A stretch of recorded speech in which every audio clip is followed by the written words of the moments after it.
Um dia, os carros não terão condutor. Está preparado? Luiz Leitão inicia uma projeção 3D na sala de realidade virtual do CEILA, um centro de desenvolvimento de tecnologia em Matosinhos que tem na mobilidade um dos seus principais objetivos. Empresas e universidades portuguesas protagonizam um movimento sem precedentes de investigação e aplicação de soluções de condução autônoma. A porta pesada fecha-se, lentamente, em quase silêncio, e de imediato a penumbra instala-se. Os olhos demoram a adaptar-se, mas os restantes sentidos despertam, em alerta e em busca de orientação num ambiente desconhecido. Na sala de realidade virtual do CEILA, onde tem vindo a ser desenvolvida a tecnologia de condução autônoma, há vários anos, um enorme ecrã ilumina-se com o toque de um operador equipado com óculos 3D. De imediato, surge um vídeo com um ensaio de design de um veículo futurista, desenhado pela equipa residente. É apenas uma parte do trabalho neste Centro de Desenvolvimento Tecnológico, criado em Matosinhos em 1999 e que passa pela investigação aeronáutica, oceanográfica, aeroespacial e automóvel. Abraçando projetos de hardware e software, o CEILA concentra muito da sua atividade na mobilidade, o que levou à criação de uma importante plataforma de gestão, a Mobi.me, que gere serviços de mobilidade em 70 cidades, incluindo a rede de mobilidade elétrica nacional, postos de abastecimento, como frotas de veículos partilhados, em serviços de mobilidade partilhada, como a Scooter Sharing, e a rede de bicicletas do Concelho de Cascais. No centro de operações, com paredes recobertas de ecrãs, Frederico Custódio, responsável de investigação explorativa, reforça a ambição do projeto e busca de impactos ambientais positivos. Procurando integrar diferentes meios de transporte em grandes cidades, a plataforma promove eficiência energética, por exemplo, através de tarifas dinâmicas, em função do trânsito.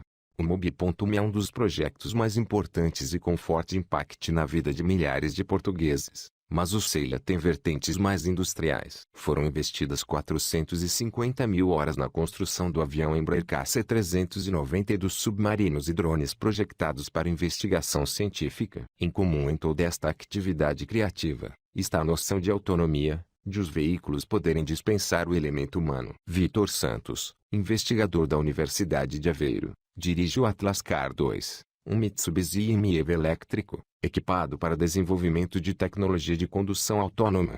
De cabelo rebelde e olhar vivo, José Silva, diretor técnico e de design, explica que a estética funcional é uma das prioridades da sua equipa. Para ele, o automóvel é um computador com rodas, uma extensão da vida. O conceito já transitou para as estradas com o Budi, um veículo elétrico compacto, popular na Noruega. Todos cuidamos do que é nosso. É assim que termina a apresentação das plataformas universais para carregamento de bicicletas elétricas, cujos protótipos apresentam um design arrojado. É uma rede de objetos comunitários que comunicam e interagem com redes sociais e com pessoas. A eletrificação da mobilidade, a condução autônoma e os serviços de partilha de transporte acompanham o incremento do uso de dispositivos conectados. É por isso que o desenvolvimento de infraestruturas de comunicação, de que a rede móvel 5G é o exemplo mais recente, ainda que envolta em polêmica, ganha nova dimensão. Matosinhos está na linha da frente dessa experiência social, reunindo 17 entidades que gerem energia, mobilidade, edifícios e ambiente. A cidade ganhou o concurso Living Lab. 20 mil dos cerca de 175 mil habitantes do concelho estão envolvidos nessa experiência que integra investigadores e cidadãos. Um dos exemplos concretos é a utilização de um sistema piloto de iluminação inteligente em duas das suas principais avenidas. Se um dia for extensivo a todo o concelho, a poupança energética anual resultará numa redução de emissões de 800 toneladas de CO2. Num momento em que as alterações climáticas e os desafios por elas impostos estão na ordem do dia e nos discursos de muitos líderes mundiais, coincidindo também com o advento dos veículos elétricos e o fim anunciado, mas sempre adiado, do petróleo, Portugal avança com diversos projetos relevantes de investigação e desenvolvimento. Há um que se destaca, em parceria com a Universidade do Minho. A multinacional Bosch tem investido fortemente na unidade de Braga e os resultados não demoraram a surgir. 3.500 trabalhadores produzem componentes para todo o mundo. É ali que está a ser desenvolvido um sistema para a localização de veículos,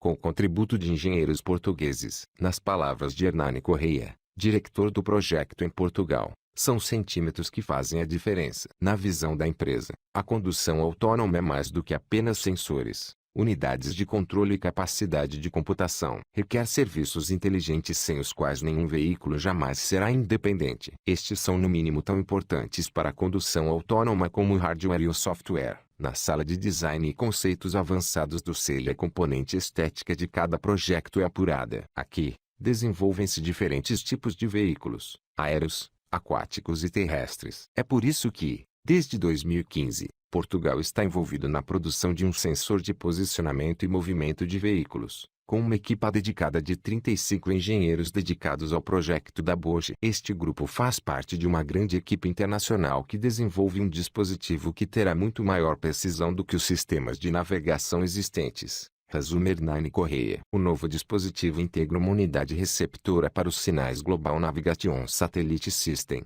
GNSS, que os veículos autônomos usam para determinar a sua posição absoluta, integrando sistemas GPS, EUA, GLONASS, Rússia, Beidou, China, e Galileu, Europa. Estes sinais são suficientemente fiáveis para os sistemas de navegação atuais, mas não para os veículos autônomos. Investigadores da Bosch Portugal testam, em tempo real, nas ruas de Braga, um BMW Série 5 com autorização especial para testes de condução autônoma na via pública. Este carro, a par de um i3, elétrico, foi escolhido por ser o modelo que mais componentes Bosch tem de origem, facilitando a monitorização de muitos parâmetros.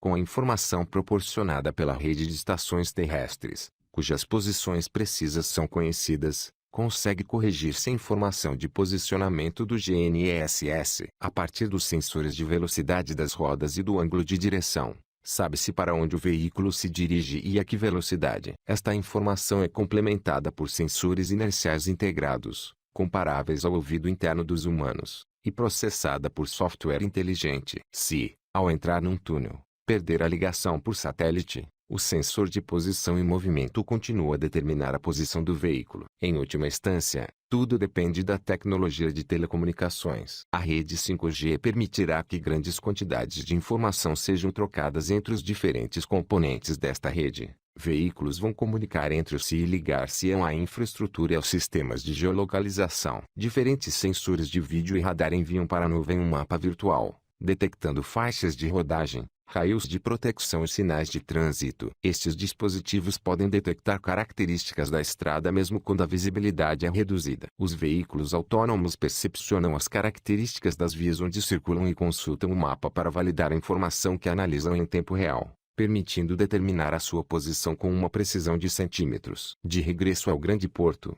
a escala muda. Contígua ao Porto de Leixões, encontra-se uma peculiar loja e oficina. A velocultura é um exemplo de comércio local com horizontes amplos. No belo mercado de Matosinhos, a bicicleta impera. Nesta visão, a velha invenção é entendida como um elemento de mobilidade urbana. Um dos fundadores, Miguel Barbo, cruza o visual hipster com um discurso ativista. Para ele, a bicicleta é parte importante do pacote de mobilidade, devendo ser entendida em combinação com o recurso à rede de transportes públicos. E dá exemplos como a Holanda e a Dinamarca. Em 2016, Copenhaga registrou pela primeira vez mais bicicletas do que carros no centro da cidade, 265.700 contra 252.600. E embora este facto resulte de décadas de políticas de incentivo, muitas outras metrópoles buscam o mesmo caminho. Para Miguel Barbot, será mais fácil do que se pensa. Além das vantagens para a saúde pública, a bicicleta é o transporte mais rápido em trajetos urbanos curtos,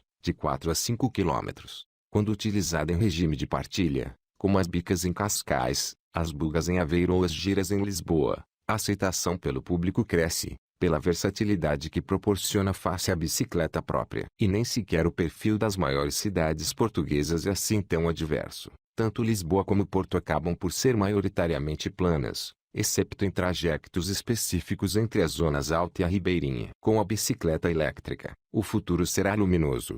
As pessoas movem-se mais depressa, projeta Miguel Barbo. Embora o uso de bicicletas possa parecer marginal quando se fala de condução autônoma, o futuro aponta para soluções integradas de mobilidade e não para veículos independentes. Num cenário de partilha, que inclua automóveis autônomos e bicicletas, a utilização do espaço público é mais racional, com a diminuição da necessidade de policiamento e menores custos pelo decréscimo de acidentes rodoviários, que a nível global levam a vida a 1,25 milhões de pessoas por ano. O ônus tem sido suportado sobretudo por peões, ciclistas e motociclistas. Jorge Carneiro, da equipa de design dirigida por José Silva, apura as linhas de um concept car de argila. Um dos desafios da condução autônoma será a convivência de viaturas automatizadas com veículos conduzidos por humanos. Pioneira no uso da bicicleta em Portugal, a cidade de Aveiro é um dos polos de investigação científica em condução autônoma. Ali, o investigador Vítor Santos convida-nos para uma viagem no Atlas Car 2. Um veículo elétrico adaptado que serve de base ao desenvolvimento de algoritmos de condução autônoma na Universidade de Aveiro. Está equipado com câmaras e vários tipos de sensores à base de medição com a laser,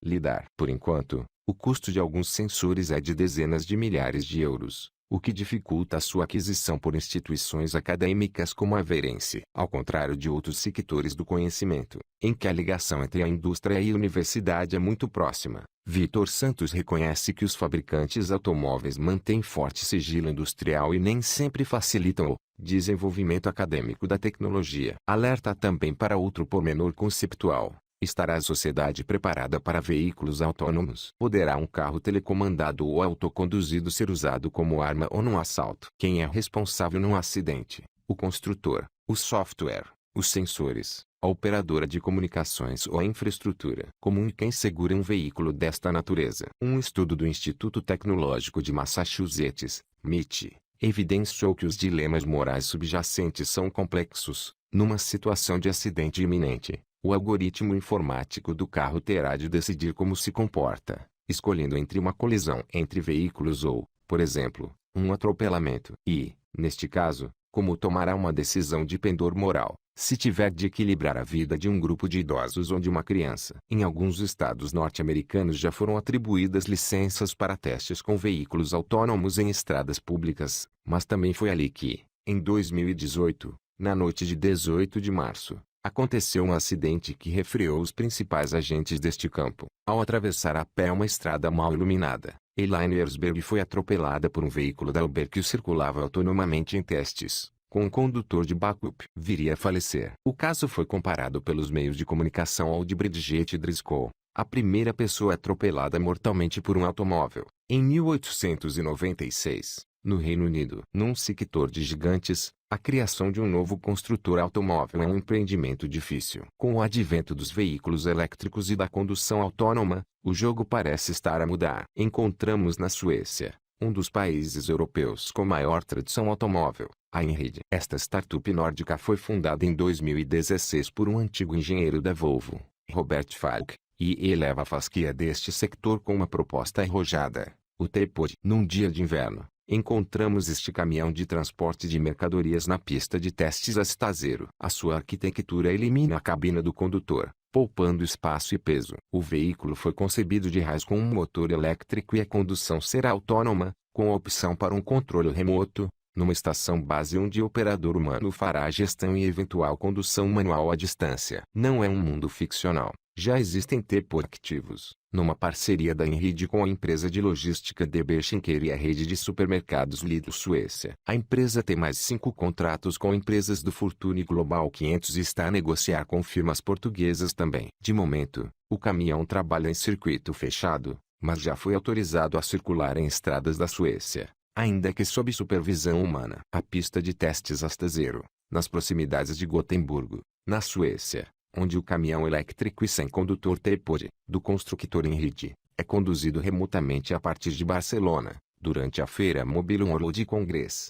Robert Falk tem uma visão holística da empresa e do papel que a mobilidade desempenhou na história. A sua motivação é provocar uma mudança para um transporte sustentável, diz. Segundo ele, o petróleo só prevalece devido ao lobby que o rodeia e não por falta de tecnologia alternativa. A Einrid, cujo nome provém de Thor, o deus da trovoada na mitologia escandinava, quer alterar o paradigma, com recurso a veículos elétricos e autônomos. A humanidade foi moldada pela tecnologia dos transportes, que produziu mudanças sociais profundas. Guerras foram travadas e impérios erguidos, primeiro a pé, depois a cavalo, e a seguir de navio. No século XIX, O advento do comboio e dos veículos de combustão mudou tudo. Está novamente na hora de mudar. A evolução molda as cidades e a distribuição de riqueza. No futuro próximo, o transporte autônomo tornará as sociedades mais democráticas, porque é mais barato, sustentável e seguro. Segundo Robert Falk, é possível reduzir em 90% o CO2 emitido em aplicações industriais associadas à movimentação de mercadorias através do uso de veículos elétricos e de veículos de condução autônoma. Com uma autonomia atual de 200 km,